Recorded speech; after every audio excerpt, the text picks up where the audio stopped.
Ladies and gentlemen, this is former WCW and TNA ring announcer David Penzer, also author of Sitting Ringside Volume 1, and you are watching and listening to TNA Cross the Line podcast. TNA Wrestling, Cross the Line.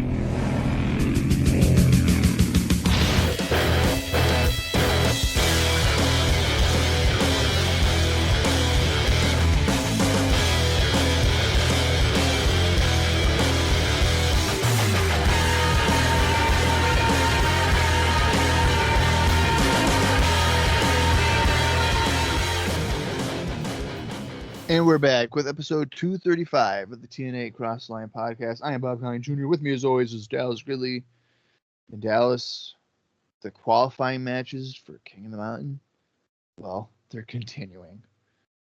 But we, once again, don't know. It's either going to be Jeff Jarrett against Raven, or Sting versus Scott Steiner, or they could throw us a curveball, and it's neither one of those, and it's a completely different match. I don't know. But one thing's for sure is that it's not going to be anything involving Samoa Joe, because they have not referenced him in that capacity whatsoever. So, Dallas, I must ask, thus far we have Christian Cage, who's the champion, Abyss, and Ron Killings as the qualified people for this match at Slammiversary. How compelled are you with that trifecta of participants? Man, compelled is quite the word to describe this King of the Mountain match so far. I like the way we were booking it better, which, I mean, honestly, it was just like one person difference. And I to say that because Monty Brown is he just fits so much better. It makes so much more, especially when you think it's probably going to be Jeff Jarrett, who he's kind of theoretically got beef with, right? I don't know.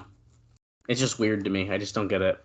Well, you say that for me, like I've said before, I would have done Christian, Jarrett, Sting, Joe, Steiner. I have I want to say I have a feeling, but like Joe got hurt. But see, he got hurt after the taping, technically. I mean, that's when the match he got hurt in was that first set of taping. And was he involved in that opening segment? I don't recall. No. So he must have not even been thought of in this. Yeah, which I mean, I get it because right. I mean, it makes sense. If he's not going to win the title, you probably don't want to put him in that spot. But it's weird when you think about it. Oh, yeah. Yeah, but he got hurt. Yeah, he was the last match of that taping, and that's where he got hurt. And then, since David Young hurt him, they gave him a win against Christopher Daniels, which is wild. Yeah, I don't know. We'll see how it develops further. I mean, I still think it'll be a fun match. I'm more interested to see what matches come out of the people losing. I mean, I guess theoretically, right? Raven, there's no way he's going to qualify because he's got to fight Zbyszko. Right? So that's kind of Raven's whole thing. Rhino's doing the Team Canada stuff now. We just got that match confirmed on our last episode. We know the James Gang is fighting Team 3D in some sort of stipulation match. I don't know why we're not just saying. We're just teasing it. It could be anything. It's shaping up. We'll see what happens. Bob fell asleep. No. I heard you. Bob is literally sleeping. No. I am here. I'm conscious. I'm alive. I'm glad to hear that. Let's do a quick rundown. You are definitely not multitasking. You're tasking. Yeah, multitasking. Just not multi.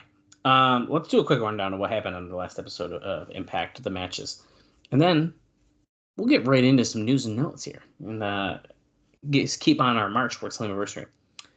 The opening contest featured Senshi making his TV debut here in TNA, defeating Alex Shelley, Jay Lethal, and Shark Boy in 5 minutes with a really nice foot stomp off the top. The Diamonds in the Rough, David Young and Eli Skipper, defeated AJ Styles and Christopher Daniels in 2 minutes, 57 seconds. On paper, that looks absolutely crazy. But we have to keep in mind, it was America's Most Wanted. Chris Harris came in with that nightstick, bashed Daniels over the head, and that allowed David Young to get the pin. Then Bobby Roode defeated the returning Andy Douglas in 4 minutes, and then Rhino, of course, came out after there was a whole huge brawl with Team Canada, saving the Naturals, and said that he's fighting Roode and Scott D'Amore at Slammiversary. And then Shane Douglas telling him it stops now. It stops tonight. What is happening with Shane Douglas and the Naturals? Hopefully we'll find out some more answers on this episode. And then, of course, as Bob already noted, Ron Killings defeated Monty Brown in 7 minutes, 47 seconds in the main event and the King of the Mountain qualifying match. We also heard from the James Gang, which I noted. We heard from Raven, and we heard from Sting, and Jeff Jarrett and Scott Steiner. Lots of interviews, lots of segments, and back to 4 matches, which is different because we've been doing 3 on our recent episodes. So a lot has been going on. Pretty cool stuff. I mean, you say pretty cool stuff, but it's really not been pretty cool. We actually didn't like the last episode very much, so it's been a rough stretch. That's okay. But Dallas says we know he'll power through anything and find the good, which is a good characteristic. What can I say? I'm full of good characteristics. I don't know about that.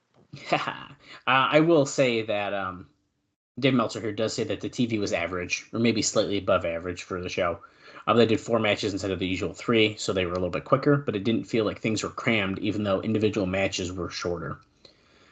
He talks, of course, about a lot of stuff, but one thing I wanted to point out, which I was telling Bob off air as I was trying to find it, he doesn't really address the blackface that Kip James was doing, dressing up as Devon. He just says the James Gang did a promo dressed as the Dudleys.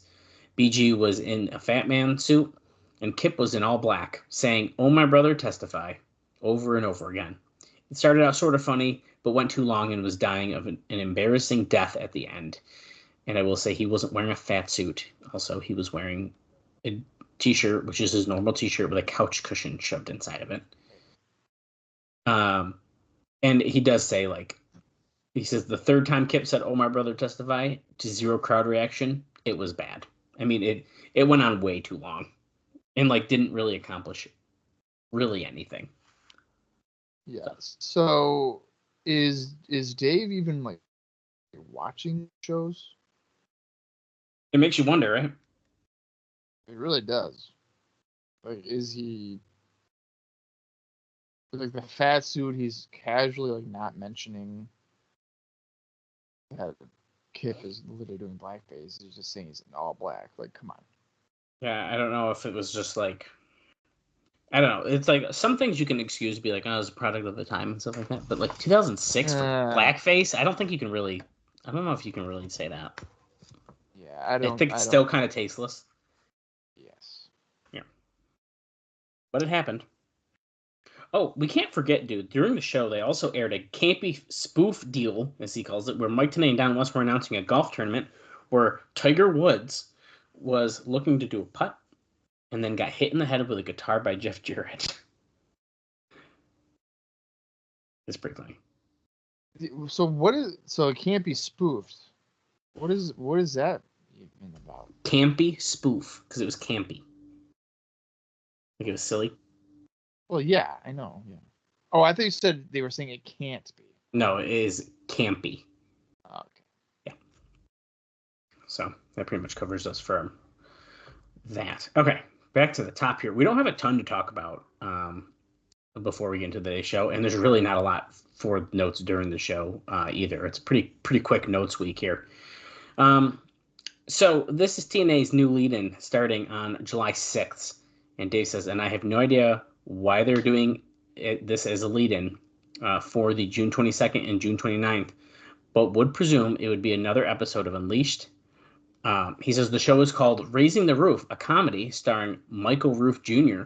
and his prank-pulling, beer-swilling backwoods family in Dunedin, Florida, who then all move to Hollywood as he goes in search of an acting role, and they have to adjust to life in Southern California. It's basically a modernized version of the Beverly Hillbillies, which would be the greatest lead-in possible if this was 1962. What? So they got a really shitty lead-in coming up. Is basically the short version of it.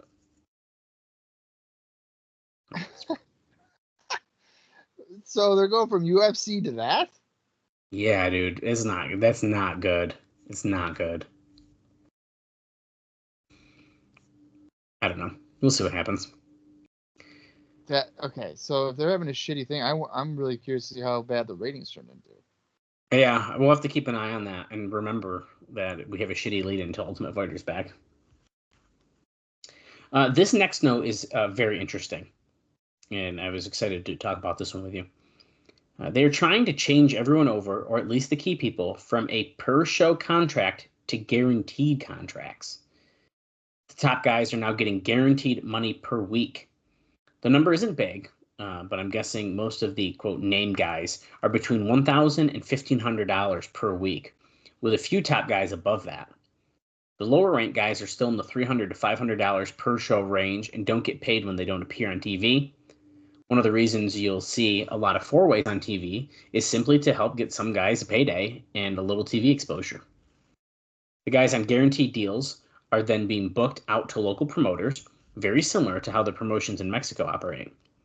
So if TNA books one of its top guys out for, say, $1,000 for a shot, then the wrestler gets a certain percentage of it, and the office gets a percentage. Now he says, I don't know the breakdown, but the office gets half or more. The wrestler gets his guarantee, and then every 3 months, the wrestler gets their house show bonuses. The wrestlers can still book outside dates on their own, but it's harder because the contract gives TNA first dibs on house shows. So he then gives us an example here. He says, just an example. If Chris Sabin wanted to work for Ring of Honor, it would be hard to do so because anytime TNA booked him for a show, their show would take priority. In the case of Ring of Honor, they do have Christopher Daniels and Samoa Joe's dates booked through the end of the year through TNA, so there won't be any problems unless there is another snowstorm this winter. There were some issues that last year I remember talking about. Now, an interesting case is AAA wanting to use Ron Killings as a regular because he got over so strong there, and it's going to be difficult because TNA may book him on dates that force him to miss AAA tapings, TV tapings. One thing is AAA runs a lot of shows during the week, and U.S. Indies are primarily weekend shows. So he might be able to get something done there. So very interesting, trying to get these guaranteed contracts. Still the percentage on essentially them being a booking agent is really what they're doing to book guys out for indie shows. Yeah, I mean, Ron, I don't know what the pay scale is for like AAA or wherever he's going, Mexico, but he's got to be making more money doing that than on like a U.S. indie, wouldn't he? I would have to assume. A better rate? I'd have to assume. I guess I don't know either, but you would think. Because I remember hearing like him and Conan, I feel like we're going over there. Right. As a duo. Yeah. I don't know. Bob, I also just decided, I'm just telling you all the notes now. Because 2 of these are so short. I don't even care. This is it, guys. All the notes. We're doing all the notes now. No notes during today's show. We're just doing them. Because 2 of them are so short, it's literally nothing. There is talk of repackaging Team Canada more as individual characters, which I think is really interesting when you look at how they're handling Bobby Roode. Well, A1's fucked. Yeah, I mean, come on. He's cooked. Yeah. So we'll have to see how that develops. I'm really interested to see how that kind of keeps going. But I think Bobby Roode is kind of the first test of that, and he kind of has been. He's always kind of broken out from the group, I feel like. So we'll see where that leads us. I feel like it's always been Bobby and then Petey for like the X Division. Mm-hmm. I feel like Eric Young kind of started with the comedy aspect. Yeah, with like the stuff with Sting and all that. Sting, yeah. Yeah, I'm really curious to see how we'll do that. Yeah. It's kind of crazy when you think about how long Team Canada's lasted after they were essentially put together for like a World X Cup team. Mm. Pretty crazy. Well, it probably helps that D'Amore is like, Yes, absolutely. in the office. So. Absolutely. In case you were wondering, too, Bob, Dixie Carter is due to give birth sometime this week or next. So that's one of my notes. How do I? What? I feel like I didn't even realize that she had children. What? Dixie? Yeah, dude. Dixie's got kids. See, I had no idea. I didn't know that. Yeah, pretty exciting. Who was it exciting for? You? No, for you to learn, I guess. For me, I don't care. No. And Bob, my final note is a little bit more of one. It's actually about the Hermie Sadler house show. So I know you'll probably cover some of these during our indie notes too, but I figure we got a little bit long note here. So we'll talk about it. He says they did the Hermie Sadler house shows on May 26th in Morrisville, Virginia, before 600 fans, and on May 27th in Greensboro, before 500, which is just about sold out at the Boys and Girls Club. The first night main event was Jeff Hammond, as well as Sadler, as ref for Jeff Hardy and Ron Killings, who was a surprise partner replacing announced Sadler, who said that he had a surprise for Jarrett. So that's why Ron Killings came in. They defeated Jeff Jarrett and Eric Young. So Jeff Hardy and Ron Killings defeated Jarrett and Young. Mm-hmm. The second night was Jeff Hardy pinning Eric Young. It just says Young, so it threw me off. Pinning Young in the main event, and it appeared a significant portion of the crowd came to see Hardy. I think that makes sense. Mm-hmm. They don't really follow storylines on the house shows, as the Naturals, who are doing a losing streak gimmick on TV, beat Rude and A1 in the opener. BG James supposedly no-showed the second show, which is never a good sign. So Kip teamed up with Rhino, losing to Monty Brown and P.D. Williams. Kip did a promo, mentioned BG wasn't there, and talked about getting Rhino as his replacement. The strangest part of the story is that BG was there, and some fans even saw him. The story we heard is that he was asked to do a job and argued that he and Kip were a regular established team, while Brown and Williams were a makeshift team. Plus, they were baby faces, and this was a spot show, so it made no sense for them to lose. And Dave says he's completely right, but Sadler didn't see it that way, and BG refused to wrestle.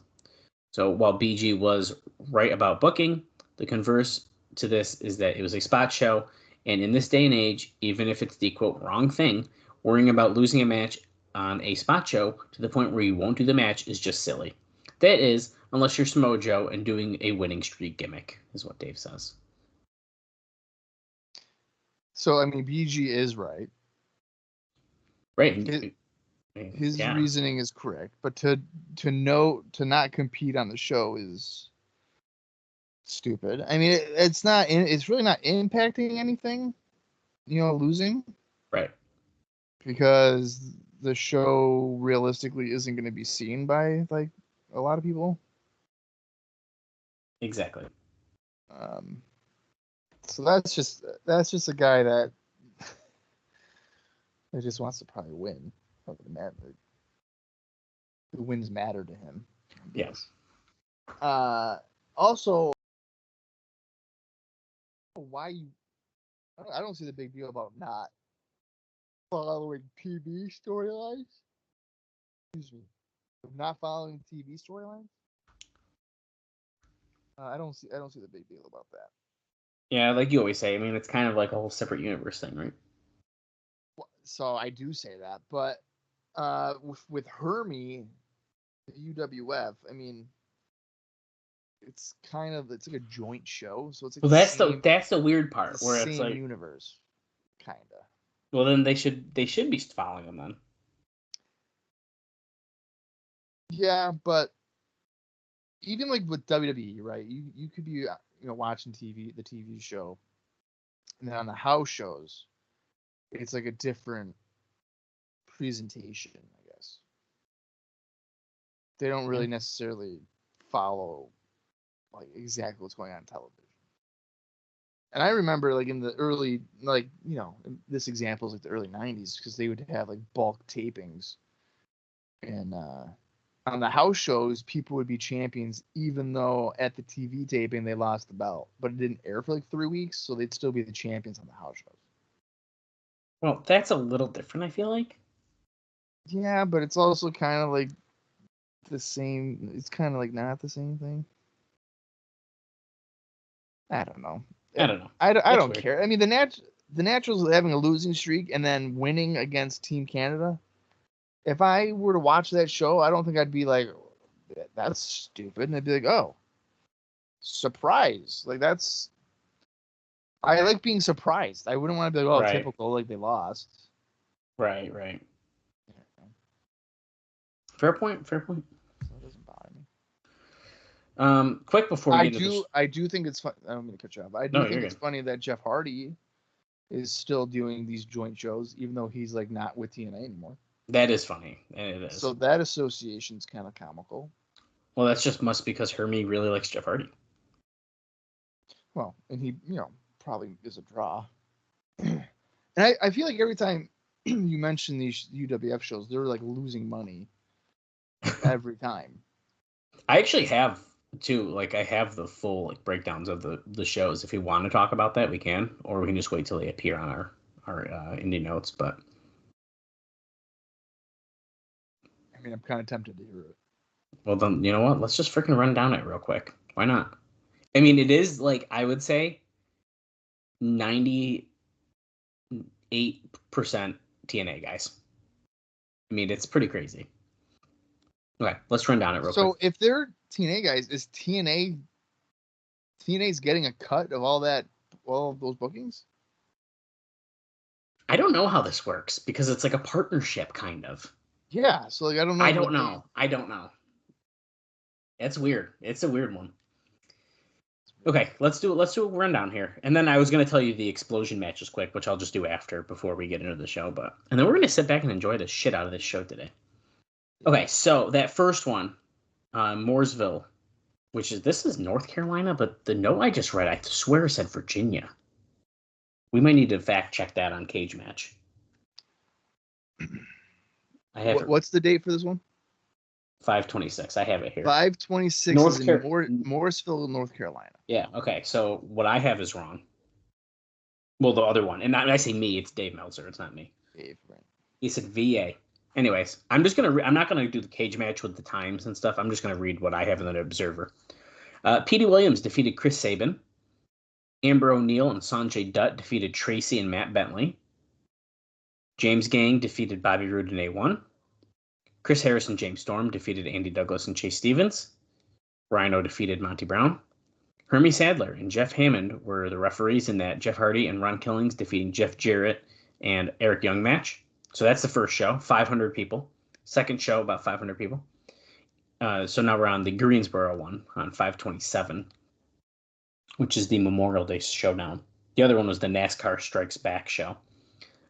So for Memorial Day showdown here, Andy Douglas and Chase Stevens defeated Bobby Roode in A1. Ron Killings defeated Matt Bentley. Monty Brown and Petey Williams defeated Rhino and Kip James. Chris Harris and James Storm defeated Sanjay Dutt and Chris Sabin. Amber O'Neal defeated Tracy, and then Jeff Hardy defeated Eric Young. So it's kind of like the same. I mean, they just kind of mix and matched a little bit there. Yeah, for the most part. And Jarrett's not on the second one, which is kind of interesting. Obviously, BG decided he wasn't going to do the second one. Pretty much everyone else, I think, is used again. And that's usually the trend with the UWF shows. No, then they're weekend ones, so it makes sense. Yeah. Cool. And I guess real quick here, before we get into the show, let's talk about the explosion matches. Now, I will tell you right now, Bob, the show we're about to watch, this new taping, is taped the last 3 impacts before Slammiversary. All 3 are taped on the same day. Oh, boy. That could be brutal for us come the third one. That could be dangerous. We'll see what happens. I'm really curious. But 3 in 1 day. Oh, yeah. That's a lot. But there was 3 episodes of Explosion taped as well. They're a little bit out of order in the actual taping, but the way they were aired, Explosion 138, Chris Sabin and Sanjay Dutt defeated Team Canada's Eric Young and Petey Williams. That airs on June 2nd, 2006. Explosion 139 aired on June 9th, 2006. It was Ron Killings defeated at Elix Skipper. So this match was actually filmed before the Dutt and Sabin tag match. And then finally, Explosion 140, which airs on June 16th, 2006. Monty Brown defeated David Young. So those were our matches that were taped before. Well, fantastic. Let's get into it. It's time for the June 1st, 2006 edition of Impact. If you want to watch along with us, head over to the TNA Plus app or find it in your own personal collection. I'll count down from 3. The approximate runtime for this, by the way, is 42 minutes and 50 seconds. I'll count down from 3, and when I say play, that is when we will start the show. So here we go. 3, 2, 1, play.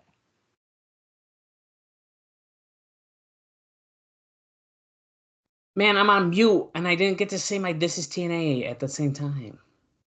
Wait, were you really on mute? Because I was waiting for you to say it. I was on mute. Oh, shit. So damn it. Oh, we're starting off hot again, dude. Jarrett, we were in his Shane Douglas best here, bright yellow. Coming right down. I want to know if I'm wrestling tonight. He yells at TNA like TNA's the one who booked the match. I feel like TNA does book the shows. Well, that's a fair point. And they've had a beef now off and on for 4 years. You're going to find out when the rest of the world finds out? Well, I'll find out later tonight. Wait, so Jarrett is fighting tonight? We'll find out tonight. There's only one person who wants it worse than I do, and that's Big Papa Pump Scott Steiner. Okay, so... He just called out Scott Steiner. The way that Jarrett's cutting this promo, he's saying, I know I'm fighting tonight. Now, the way that I would book this, that he wants to find out, and the only other guy that wants to find out more is Scott Steiner, they should fight each other. Now, question for you, Bob. We are a minute and 10 seconds in. Yeah. You're coming off a UFC Ultimate Fighter, and immediately Jeff Jarrett's walking down, and within less than 2 minutes, Scott Steiner's on your screen too. Yeah. You think this is a good way to keep the fans paying attention? We're starting right away? I would. Oh, no. Oh, my God. Don, get out of there. Oh, no. Don. Scott Steiner's beating up Don West, guys. Is he going to put him in the Steiner recliner? I thought he was about to. Best of Samoa Joe DVD he's on the apron. apron. In the ring. Oh, no. Oh, no. Don, get out of there. I feel like he's actually terrified right now. I would be shitting my pants. This show stops right now. Dallas, to answer your question, I don't think I would be tuned in long enough to know that Scott Steiner was even in the company. You would have turned the channel that fast, huh? I mean, for Jeff Jarrett, am I a wrestling fan with this knowledge, or am I just a casual UFC guy? Well, that I don't. Context. I guess you could look at it both ways. As a casual, I'm probably definitely turning the channel. As a fan, I'm probably tuning in, but you have to get to Scotty quick. Did they redo that ramp? I don't know. You observe that shit way more. That might be a new ramp here at this taping. It's bright red with yellow strips on the side. I think it's new. Yeah, dude, that's so freaking new. Come on. I'll have to review my footage, but oh my God, there's Raven. The fourth and final. Remember, okay, I like that red jacket. They are literally telling us the match. You're so right, dude. If they don't deliver those two matches, they're gonna look dumb. I feel like Stinger. Oh, I thought he was doing a splash, but he just clotheslined Steiner out of the ring. Can we get a Sting Raven tag team? Oh, do you think they're gonna do like a little bullshit thing in between?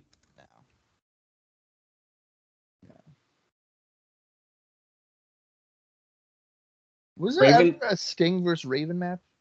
No, I don't think there was. And we actually talked about that when Sting was first appearing, like, because they were like sort of in the ring together at certain points. And we were like, wouldn't that be cool? Yeah, that's right. I don't think they ever do it, though. I don't even think they did it in WCW. No, and I think that's what we talked about.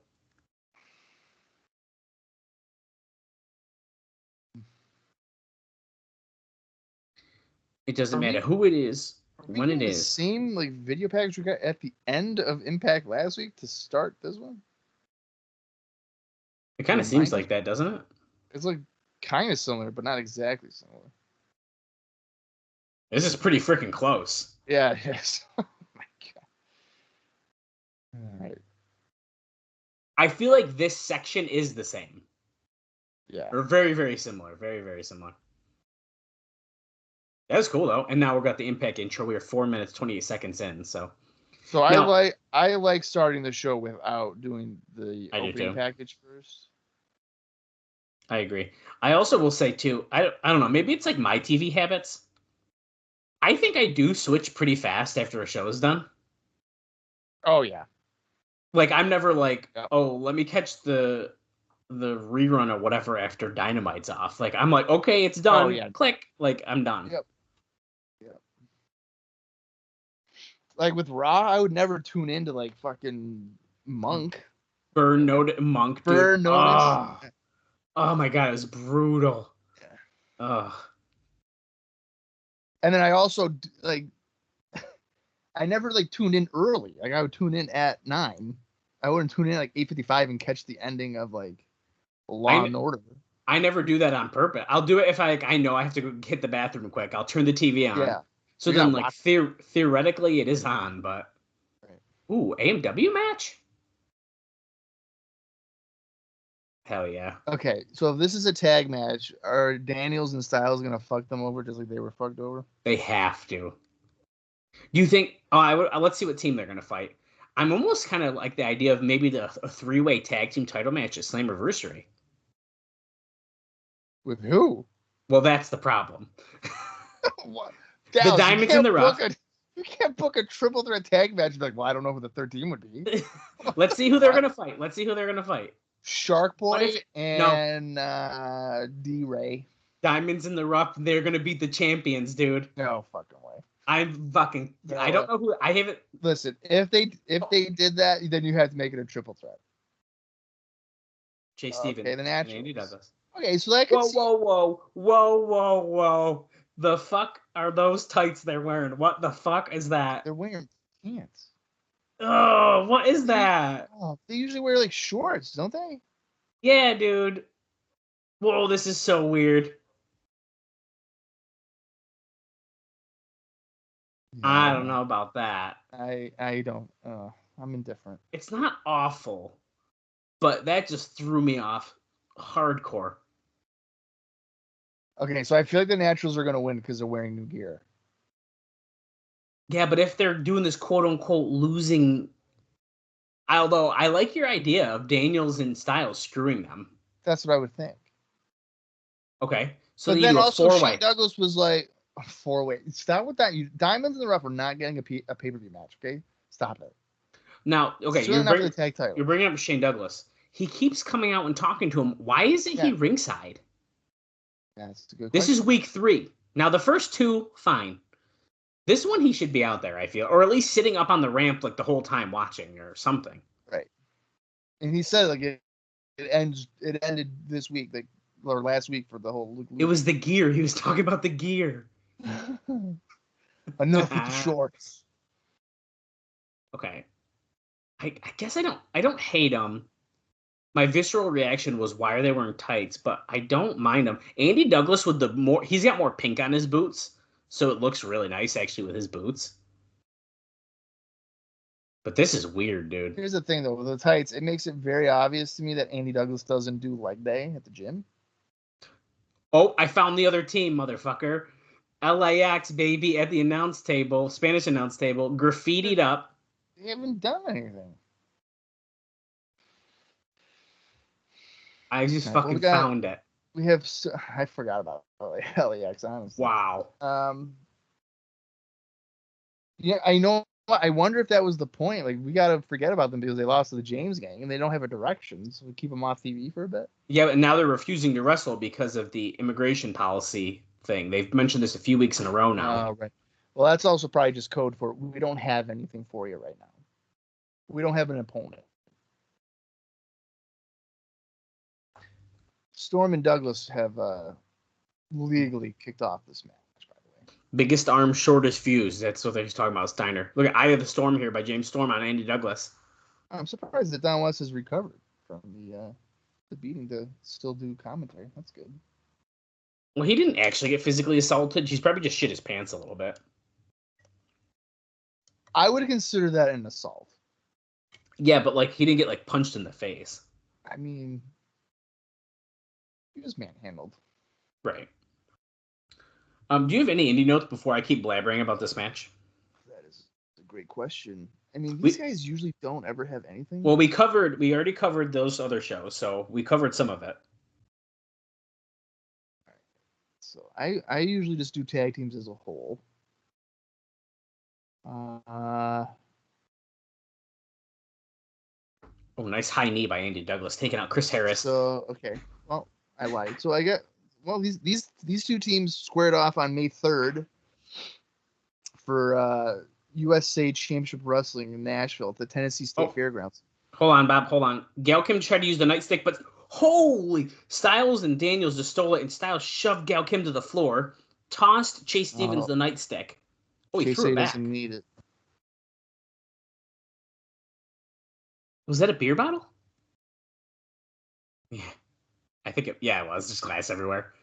Of course. Sorry, and that's the end of that. James Storm got the win. Sorry, that was a lot just happened. Yeah, May 3rd, AMW beat the Naturals. May 6th, AMW defended the NWA World Tag Team titles in NWA Cyberspace, losing to Matt Bentley and Slick Wagner Brown by disqualification. And I believe I remember that match. They teased that Bentley and Slick won the tag team titles, and I was like, what? Yeah, it was weird.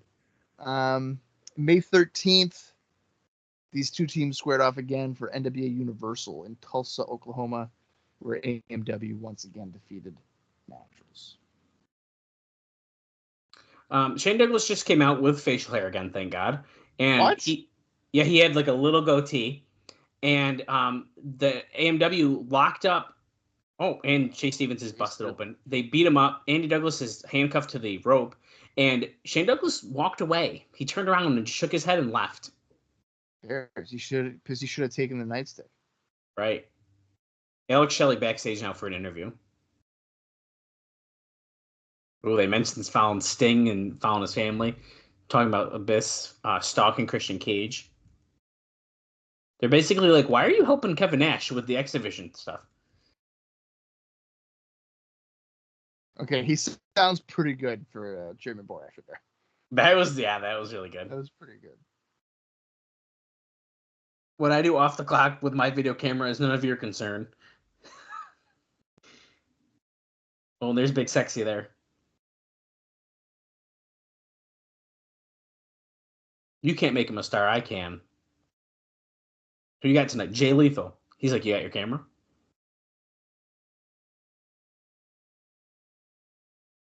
He goes, oh, he lost his tripod a couple weeks ago. Right here. I got your tripod right here. Typical Kevin Nash. Cracking jokes. I kind of like goofy Kevin Nash that we're seeing. I kind of like it. Yeah.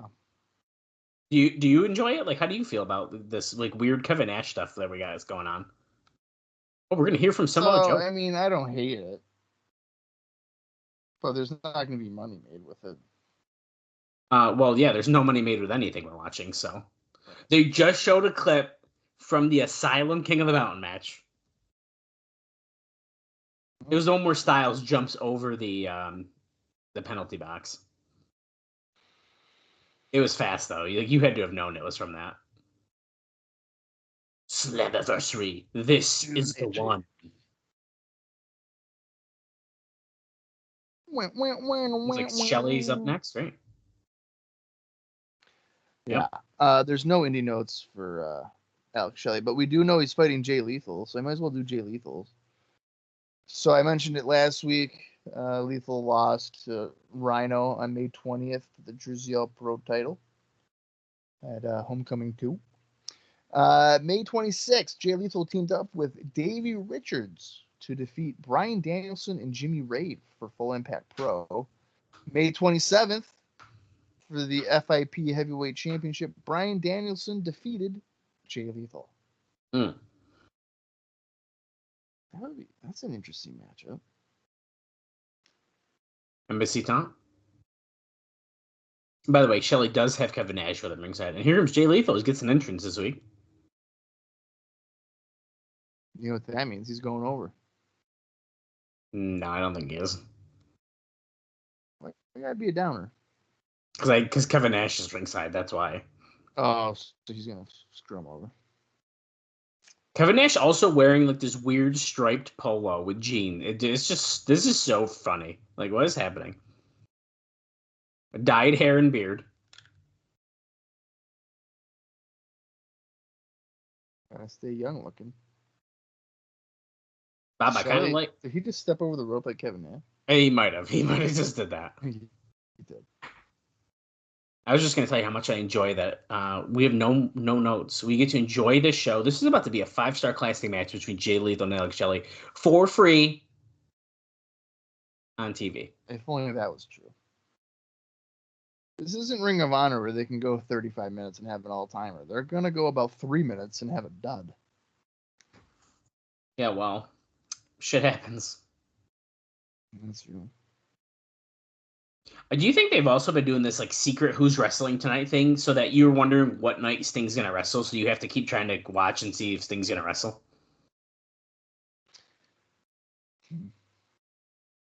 Do people care? Do people like, oh, I need to see Sting on Spike again?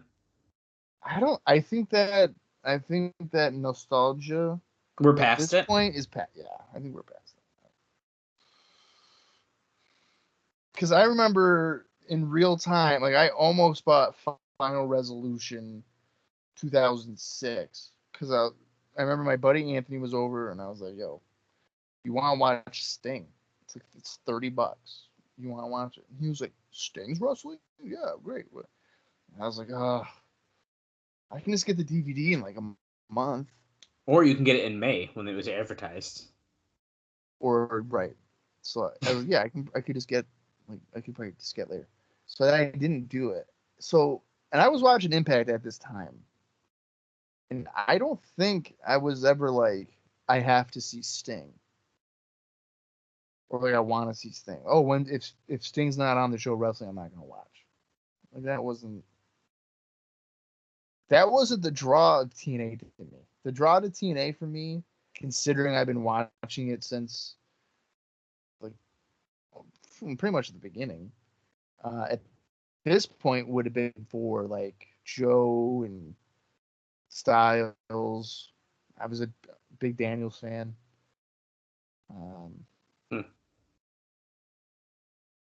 Yeah, those that core of guys. Christian wasn't really a big thing for me. I think my first draw was Jeff Hardy. I've talked about that before. My cousin was a big Jeff Hardy fan. He called me. Jeff Hardy's on Spike TV or whatever it was. I think it was Spike. Yeah. And so I was like, well, fuck, I gotta watch that. And then, dude, was it Fox Sports Net? I honestly cannot remember. He probably told me turn on this channel, and that's what I did. Yeah. But he called me and told me, and I remember that.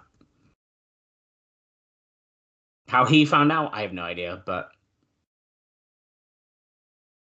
4-year anniversary show, Slammiversary.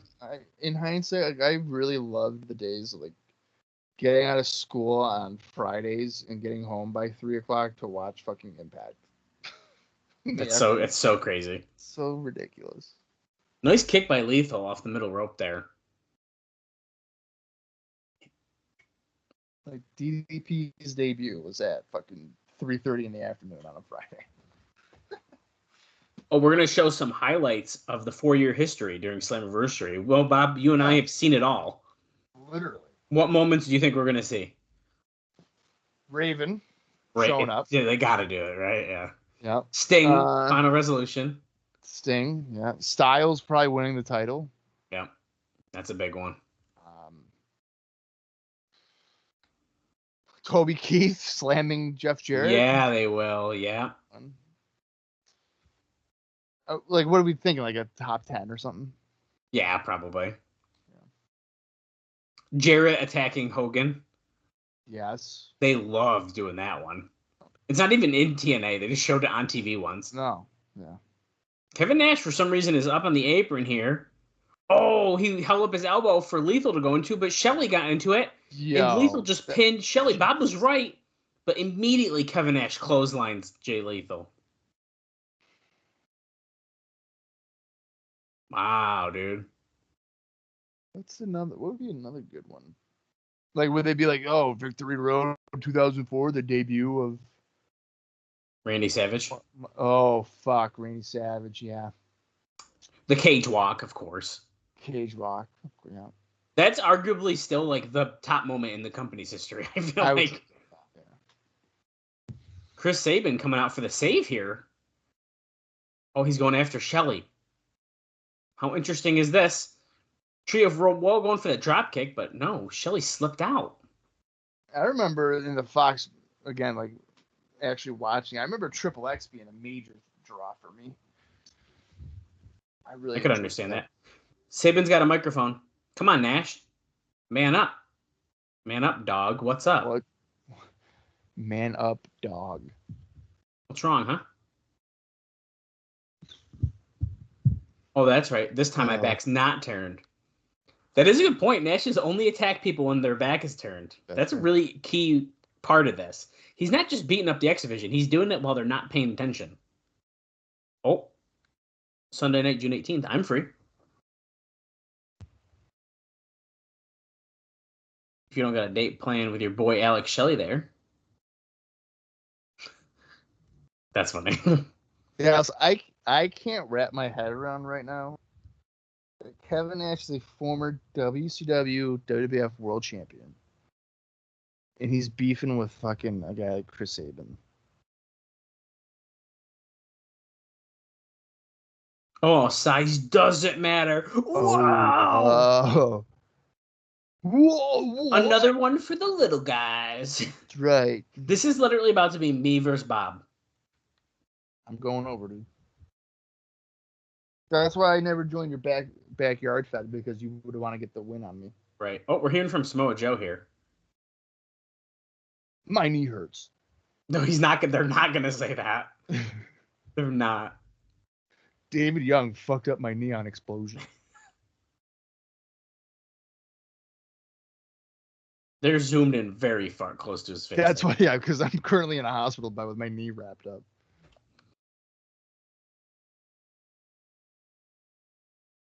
Sting wanted me for one reason. To have his back from bell to bell. So once that clarifying stopped, bell to bell. Yeah. Mm. What has Sting ever done for me? Where were you when I was fighting up for the ranks of TNA and when David Young injured me last month?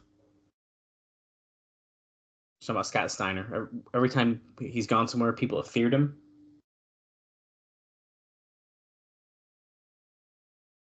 You think Scott Steiner's going to walk in and stare at me? You're out of your mind.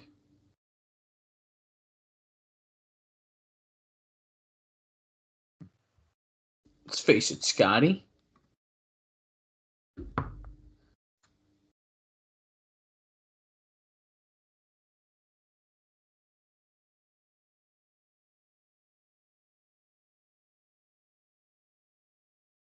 I can't wait till you step up.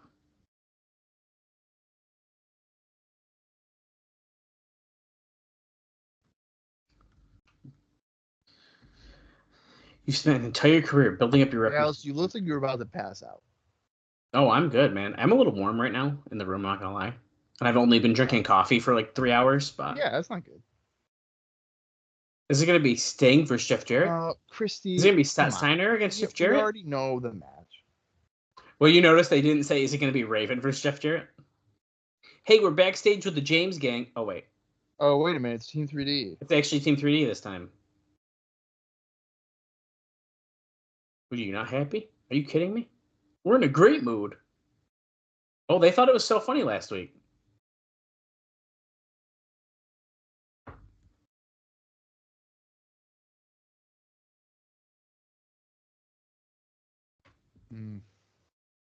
He's talking about Kip painting himself all black, putting the ball cap on.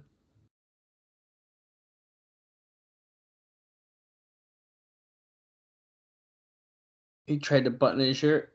Oh, because he said somebody's getting a little chubby, and he's pinching the cheek of Bubba. So they're roasting each other.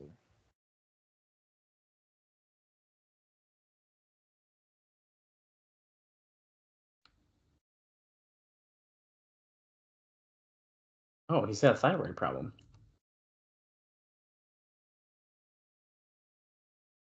Diva's laughing. Shut up. We got business.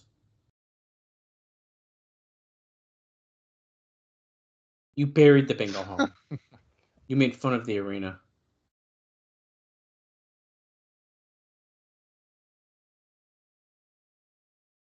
Sounds to me like you guys are jealous.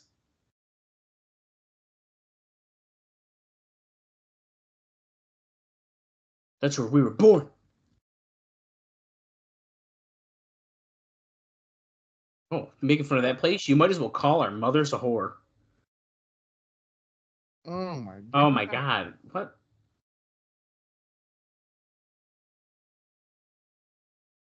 Oh, so he just told Brother Ray, don't you ever call my mother outside of her name. Oh, Devon got real serious with Brother Ray there. Oh, me and Borash will both get off of your mother. This is not. I don't know. Bob's loving this promo. No, I'm not.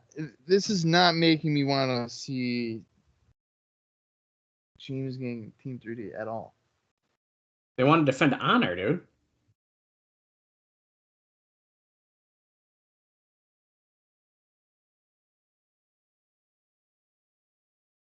Where and what the bingo hall really means. Oh, my brother! Testify! Oh, he said he wasn't done yet. Well, you're done now. We gotta get that guy another line. I don't I don't know. It's not. It's a feud built on nostalgia that no one really cares about. It's a feud built on like comedy. But yeah, but they're trying to make it about like, oh, the bingo hall. Oh, we feuded in 2000. Yeah. Basically, if you were in ECW, your whole gimmick is mostly I was in ECW. Oh my. Well, yeah. So it still is 20 years later.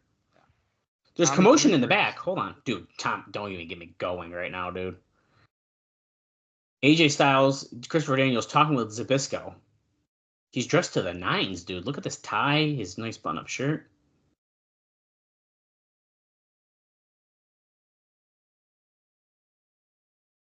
Okay.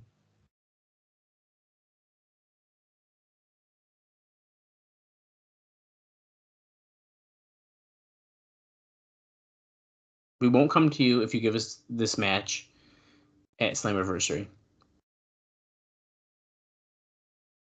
We have a way of neutralizing Gail Kim. Are they going to hang her in a shark cage? Wait, it's already going to be there, too. Oh, shit. Yeah. That would be a Cornette thing to do, by the way. Yeah. Oh, Slick is saying the new guy might be here tonight or next week. Slick, don't do that. He doesn't even use a comb over. Is that true? We're inside the impact zone. Check this out. Borash is over near the Spanish announce table here. Oh, shit. They just slapped the... I didn't even see Hernandez there. This is the LAX border. Oh my if you're not Latino, stay the hell out. That's hilarious. There's a literal border there? Yeah, they literally painted a border. They're going to stab Borash? Whoa. If he crosses the border? That's good. That was good. We're going to find out who's in the qualifying match. Stay tuned. I wish I had Christy Hemi's job. Here's a preview for the Best of Samoa Joe DVD. I do own this.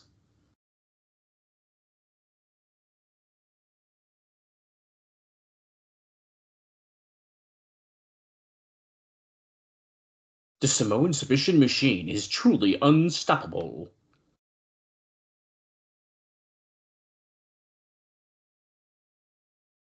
Available this Tuesday wherever DVDs are sold, like FYE and Media Play. That's pretty much.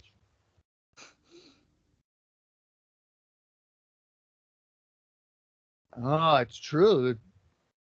There's always been a title change at King of the Mountain. Oh, wow. Yeah, so we're seeing Christian talking about King of the Mountain here.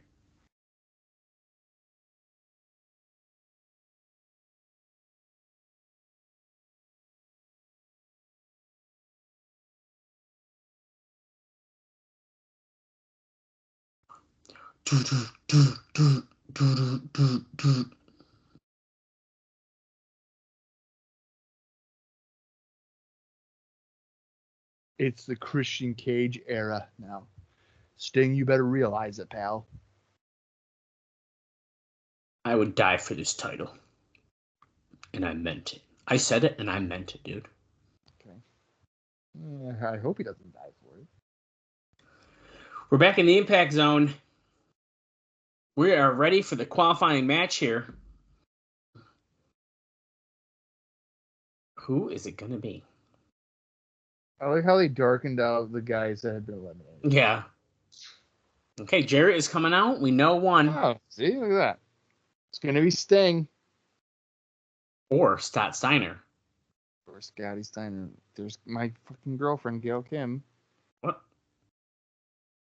You wish. I know I do. I would literally marry Gail Kim right now. If she was like, Bob, I'm into you, I'd be like, fucking yeah. I've dumped celebrity chef Robert Irvine. Yeah. I've heard you know how to make a meal in a microwave in 4 minutes. I prefer that. And I'd be like, perfect. Yeah, I actually prefer my frozen DiGiorno's pizzas and pizza rolls microwaved. I put DiGiorno's in the fucking oven. I know. The Oh, Bob, we didn't even think about this. It's Raven. What? No way.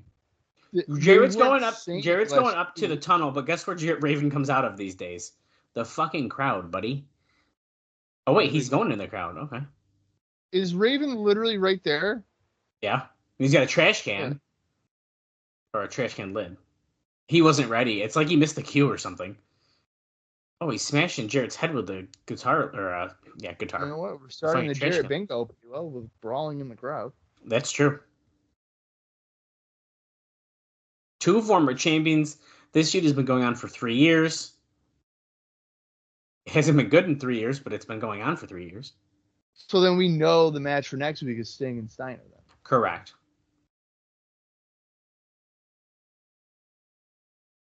So I'm looking forward to next week's show then. Right. I really couldn't care less about this one. This match. Oh, come on. I'm excited. You are? Yeah, this show gets a thumbs up already. The match doesn't even have to end. I'm excited to see these guys work together again. Raven's in the skirt. His hair is not blue anymore. I don't know why it was blue to begin with. Raven? I don't know, man. Raven just seems like he needs to go away for a while. Oh, that's fucking awful for you to say, but okay. I hate to say it, too. Just in the little peek there, his little stomach was hanging out. The shirt makes him look, I think, worse than he probably actually looks. Yep. Because it's a bigger shirt. So it's going to make him look like as if he's not that big. It's weird. Raven hit the discus clothesline. Jarrett took a powder to the floor. Now Raven is throwing him back into the crowd after raking his back. Fantastic. By the way, if you're following along with us at home, 33 minutes, 19 seconds.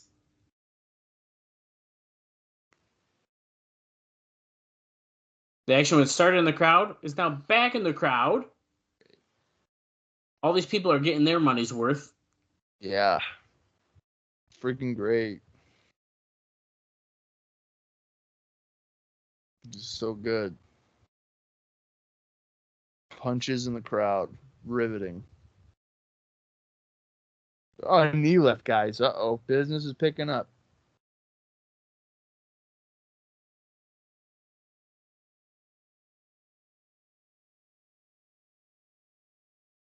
Raven throws Jarrett over the other guardrail, and now they're heading toward the stage area. Oh, there's a table.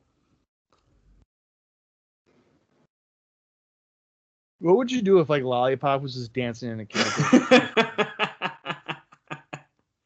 Lollipop. And then she takes her boobs out again? Yeah.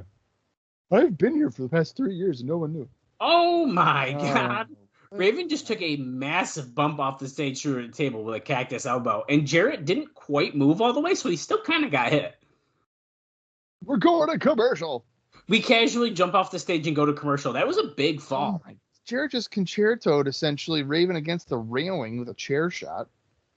Bob said this match is bad, but this is the kind of Raven we need at this stage in his career, is brawling and just beating the shit out of each other. No, I know. No. I'm saying I don't care about this match because Jarrett's not going to lose. Well, yeah. Yeah. It's so. LOL Jarrett wins. Is that the merch table? Look at that Slammiversary poster. It's not the merch table. It's concessions. It's literally paper plates. It's concessions, Bob. Oh, he's got relish. Ew. Why You're did you getting just... an uncensored 95 food fight right now? Holy, he hit him with You a box of You look at the chips. freaking poster. There's Sting on it and stuff. I mean, you're basically telling us who's going to be in the match. No, not true. Well, let's see who's on the... Can we see? Monty Brown might be on it.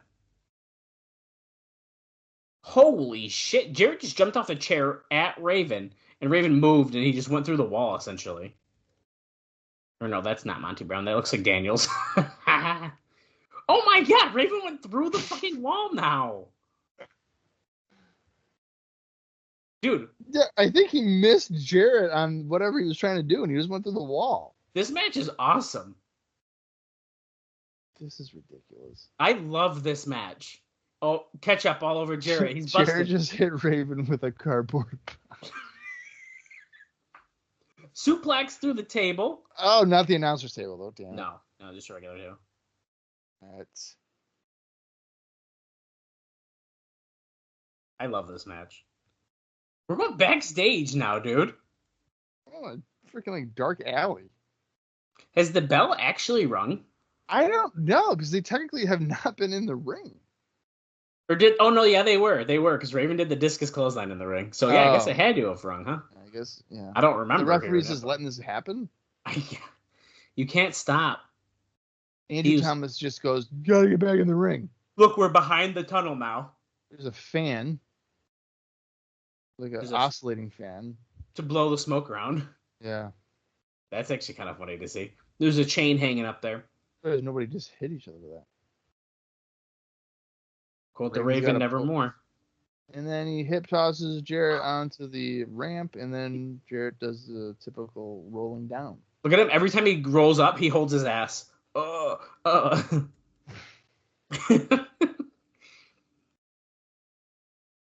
thought Raven was going to take his shirt off. I thought too.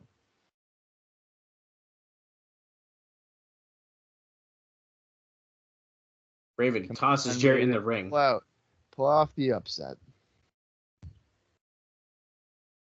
Complete your destiny. Again. Put this time on national TV and not on just the internet. Right. Raven's got a chair now. Jarrett's in the corner. Oh, hits him right in the midsection. Guys, we have 5 minutes left in the show. Clothesline. Out of the corner by Raven. Knee lift. Yep. Here we go. The Raven of 2003 is back. I think you hear me knocking. I think I'm coming in. Possession is 9/10 of the law. Quote the Raven nevermore. No. Jarrett versus Stroke. No. Raven counters. Now, mind you, he knows how to counter that. Irish whip into the corner. Remember that one promo where he got completely lost in what he was doing? Yeah. Oh my God. Andrew Thomas. He got hit twice. Oh, and Raven fell back on the nuts. He's technically covering him. One. Oh, no. Galkin is the guitar. Galkin's got the guitar. Jeff. My boyfriend Jeff, here's the guitar. Throw it in, Gal. She didn't even slide it. She just like put it. I think he just told her to, because then she's fixed. Raven's setting up the chair for that little drop toe hold he likes to do. Jarrett's got a guitar. Sleeper hold. Can he get out of it? Oh, he's fading. Oh, he is bleeding in his mouth. That's another bingo. Oh my God. Ugh, that's gross.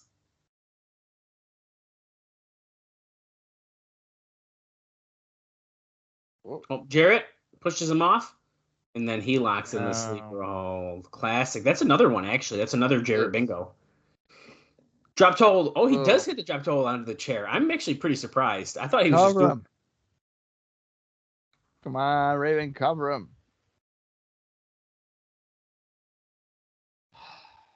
Wait, Raven is grabbing the guitar?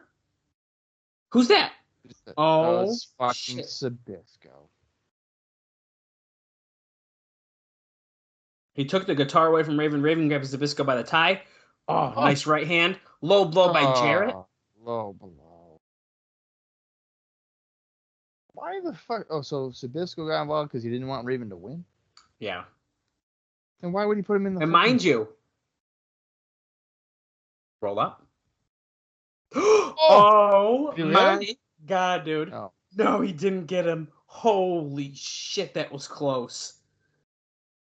Why? So if Sabisco doesn't want Raven to win, why would he put him in the match? Raven's got the guitar. Holy shit, Oh, he smashed it on Sabisco. He doesn't even care. The stroke by Jarrett. Great. Andrew Thomas is magnificently okay. And that's 3. Jarrett gets the win, and he's in King of the Mountain. Great. Bob, fucking admit it right now. That match was good. That was well done. It was fine. That was good. I love that match. Of course you do. You can't. You won't answer my question. If Sabisco doesn't, if he didn't want Raven to win or be like in the match, why would he put him in the match? It's wrestling. You can't ask questions like that. Oh, I can't ask logical questions. Okay, we're getting a highlight package here now at the end again.